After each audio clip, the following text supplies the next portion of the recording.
Ladies and gentlemen, welcome.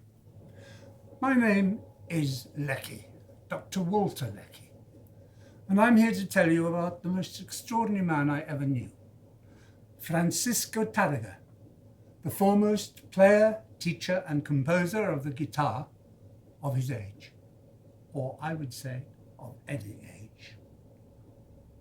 Fortunately, a neighbour had seen what happened, rushed out and dragged Francisco from the filthy water. For a while, it was feared he would die. He did eventually recover, but his eyes were badly infected and he was rendered almost blind. As for the young girl, she ran away and was never again seen in the area.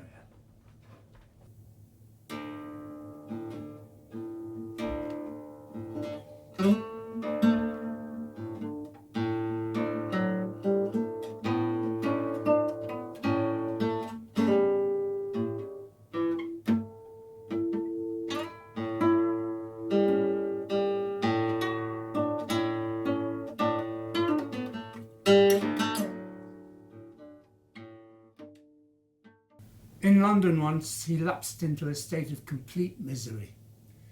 He didn't like travelling, he hated the food, he couldn't speak the language, he hated the weather. Above all, he missed his family.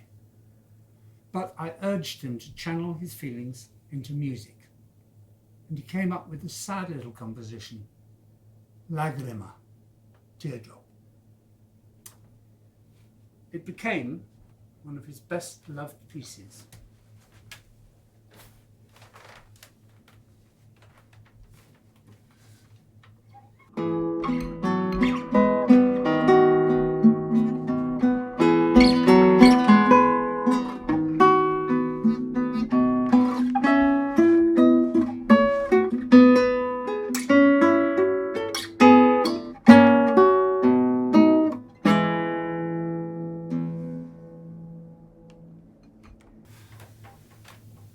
There's a book about Tarrega, written by a chap called Emilio Pujol. If you've ever heard anything about Tarrega, it probably comes from this book of his. Trouble is, it's full of lies. I remember little Emilio Pujol used to hover around the fringes of our group in Barcelona. I didn't take much notice of him. I didn't think he took much notice of me. But how wrong I was. He devotes a whole chapter to me in this so-called biography. Listen to this. He could not bear to go unnoticed and always tried to make his presence felt no matter how. In a restaurant, he would call out to other diners, totally unknown to him, and strike up conversations with them in their respective languages. Sometimes he went so far that he provoked violent scenes that ended in complete mayhem.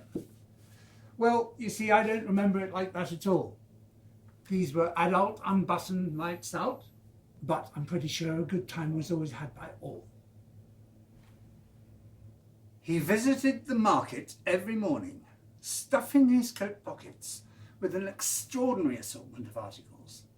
Oblivious to any notions of respectability, he had none of the Spaniards' fear of ridicule brought about by extravagant or insolent behaviour.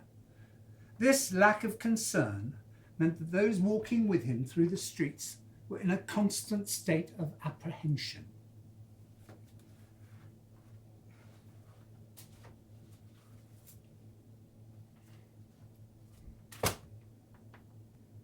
He brought into prominence the use of the apoyando stroke, using a straightened finger to give extra body to a note, turning what would otherwise be just a selection of chords into a melody. All his music makes use of this technique, but here's a little study he wrote for his students, which I think demonstrates it quite well.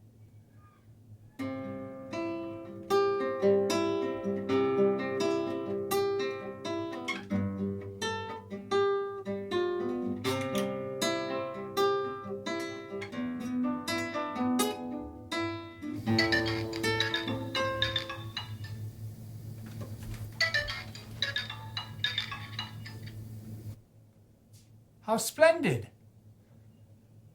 I thought that perhaps the music of Tarrega had begun to be forgotten in this modern world, and yet here is someone who loves his music so much that they carry a music box about with them with a piece of one of his compositions on it. Do you know, I'm surprised Emilio Pujol never thought to ask himself why Tarrega was happy to welcome into his household this loud, crude, embarrassing Englishman with his bulging coat pockets. Well, my friends, the clue is there in those bulging pockets. It doesn't take a Sherlock Holmes to work out the answer. Sherlock Holmes, you've heard of him? Detective chap he invented for some stories by Dr. Arthur Conan Doyle, my son-in-law actually. They became quite popular. Anyway, as I've said, and Emilio mentions it himself in his ridiculous book, I had acquired a certain degree of wealth, and I was only too happy to help out a man I revered and admired so much to live in a cocoon of financial security. But it doesn't do to trumpet these things from the rooftops.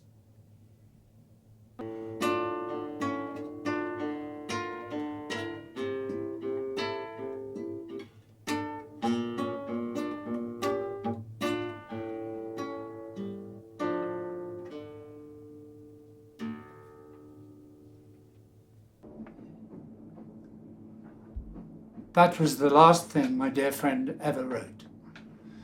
On the 5th of December 1909, just a few days after composing that piece, he died of apoplexy.